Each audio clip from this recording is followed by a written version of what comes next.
नमस्कार विद्यार्थियों। आज हम त्रिभुजों की समरूपता के लिए कुछ कसौटियां समझेंगे, जिनमें प्रमेय 6.3 है। ये बताती है कि यदि दो त्रिभुजों में संगत कोण बराबर हो, यानी यदि दो त्रिभुज है, जैसे कि एक त्रिभुज है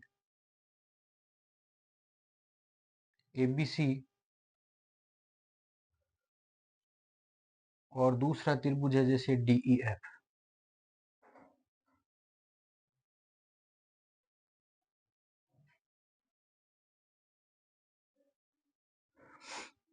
तो यदि दो त्रिभुजों में संगत कोण बराबर हो, इनके संगत कोण बराबर हो, जैसे कोण A के बराबर D है, A के बराबर D और B के बराबर E, C के बराबर F हो, इनके संगत कोण बराबर हो तो उनकी संगत भुजाएं A के अनुपात में होती है।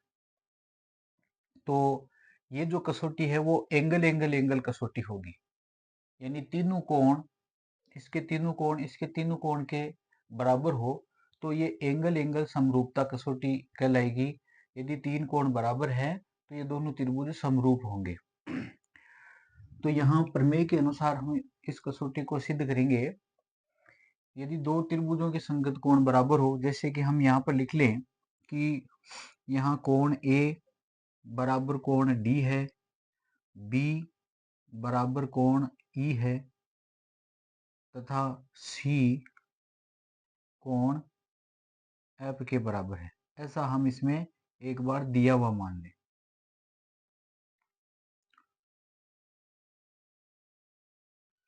संगत कोण बराबर हो तो उनकी संगत भुजाएं A के अनुपात में होती है।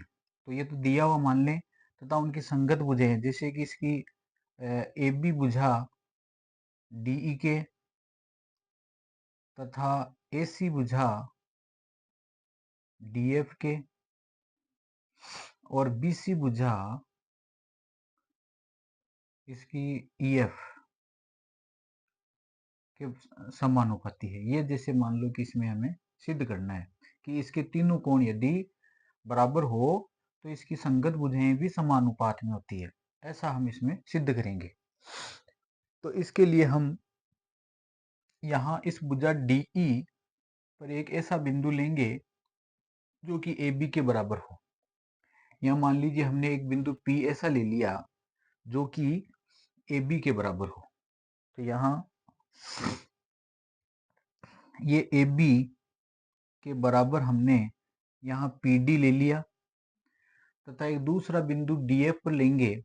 मान लीजिए जैसे इसको Q ले लिया, ये DQ ऐसा लेंगे जो AC के बराबर हो। यहाँ AC के बराबर हमने मान लीजिए DQ ले लिया, ये रचना से ले लिया, ये हमने रचना से ले लिया, स्वयं ने रचना करके ले ली। अब यदि यहाँ PQ को मिलाएं तो यहाँ त्रिभुज ABC तथा DPQ सर्वांगसम त्रिभुज हो जाएंगे। क्यों? क्योंकि यहाँ जैसे हम देखें कि त्रिभुज ABC व त्रिभुज DPQ, इनमें सर्वांगसम सिद्ध करें तो इसमें AB भुजा PD के बराबर होगी तथा AC भुजा DQ के बराबर होगी और कोण A इस कोण D के बराबर होगा। तो यहाँ ये दो साइड तथा बीच का कोण, यहाँ दो साइड तथा बीच का कोण बराबर है, तो ये साइड एंगल साइड से दोनों त्रिभुज जो है, त्रिभुज ABC और त्रिभुज DPQ, ये साइड एंगल साइड नियम से सर्वांगसम हो जाएंगे। अब यदि ये साइड एंगल साइड से ये सर्वांगसम हो जाते हैं तो हम लिख सकते हैं कि यहाँ पर कोण B बराबर P, यहाँ कोण B बराबर कोण P, ये हो जाएंगे CP CT से, क्योंकि ये सर्वांगसम है तो इनके संगत ये बराबर होंगे, ये CP CT के कारण बराबर हो जाएंगे। अब हमें पता है कि B जो है वो E के भी बराबर है, तो यहाँ B कोण है वो E के बराबर भी है, जो कि हमने दिया हुआ इसको माना था। अगर हम इन दोनों से तुलना करें तो बी पी के बराबर है तथा बी ई के बराबर है, तो पी और ई भी बराबर होंगे। अतः यहाँ पर कोण पी और कोण ई ये भी बराबर होंगे।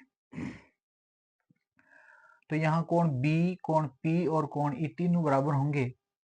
अब हम त्रिभुज डी ई एफ में देखें कि यहाँ कोण पी और ई यदि बराबर है तो पी क्यू और ई एफ जो है यहाँ समांतर हो जाएगी। ये बराबर है तो हम लिख सकते हैं कि यहाँ पी क्यू समांतर हो जाएगी ई एफ के, क्योंकि ये संगत कोण हो जाएंगे। अगर दो समांतर रेखाओं को एक तिर्यक रेखा काटे तो इस प्रकार बनने वाले कोण संगत कोण बराबर होते हैं। ये संगत कोण बराबर होंगे तो ये समांतर होगी। तो यहाँ ये दोनों रेखाएं हमें समांतर प्राप्त हुई। अब हम देखेंगे कि यदि ये समांतर है, ये रेखाएं समांतर है, तो यहाँ इनके PD तथा PE का अनुपात तथा DQ और QF का अनुपात भी बराबर होगा।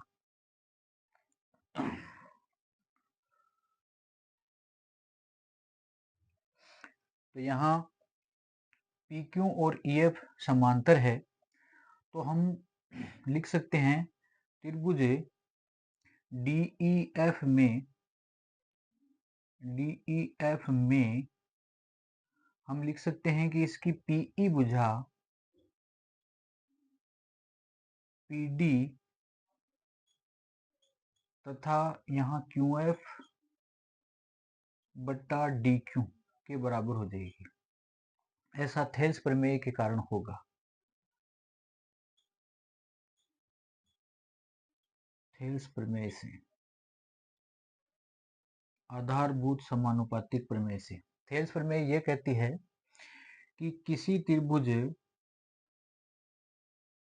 की एक भुजा के समांतर ऐसा रेखाखंड खींचा जाए जो दूसरी भुजाओं को अलग अलग बिंदुओं पर प्रतिच्छेद करे, तो ये रेखाखंड शेष दो भुजाओं को बराबर अनुपात में बांट देता है।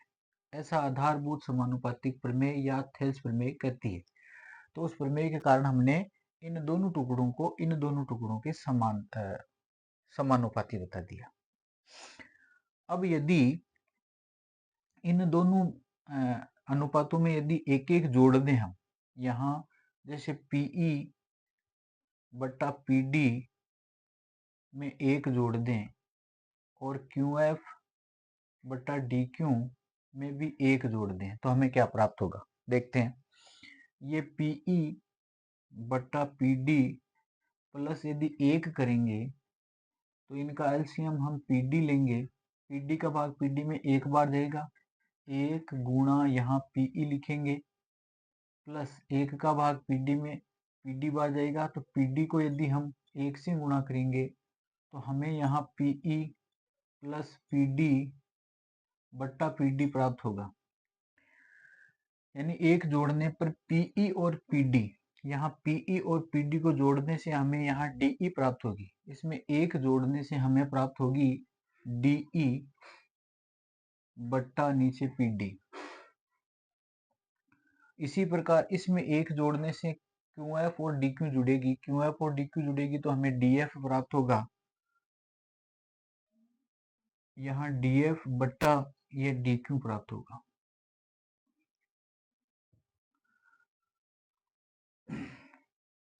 अब हम देखेंगे कि यहाँ ये जो DE PD है उस PD की जगह हम यहाँ लिख सकते हैं DE बट्टा PD की जगह हम लिख सकते हैं AB, क्योंकि PD और AB यहाँ पर बराबर दी हुई है तो इसकी जगह हम AB दे सकते हैं तथा यहाँ DF बट्टा DQ की जगह हम AC दे सकते हैं। अब ये DE बट्टा AB, अब दोनों त्रिभुजों में देखेंगे हम, त्रिभुज ABC व त्रिभुज DEF में हम देखेंगे कि यहाँ DE बट्टा AB तथा DF बटा AC। तो यहाँ यदि इसका युत्क्रम लिखें तो हमें AB बटा DE प्राप्त होगा और AC बटा DF प्राप्त होगा, और इसी प्रकार इसके सामने हम BC बटा EF भी प्राप्त कर सकते हैं। तो त्रिभुज ABC और DEF में हमें ABC की तीनों भुजाओं का अनुपात DEF की तीनों भुजाओं के अनुपात में हमें प्राप्त हुआ, और यही हमें सिद्ध करना था। अतः हम कह सकते हैं कि यदि दो त्रिभुजों के संगत कोण बराबर हो तो उनकी संगत भुजाएं एक ही अनुपात में होती है, और इसलिए ये दोनों त्रिभुज समरूप होते हैं। तो ये जो कसौटी है, इस कसौटी को हम एंगल एंगल एंगल कसौटी कह सकते हैं।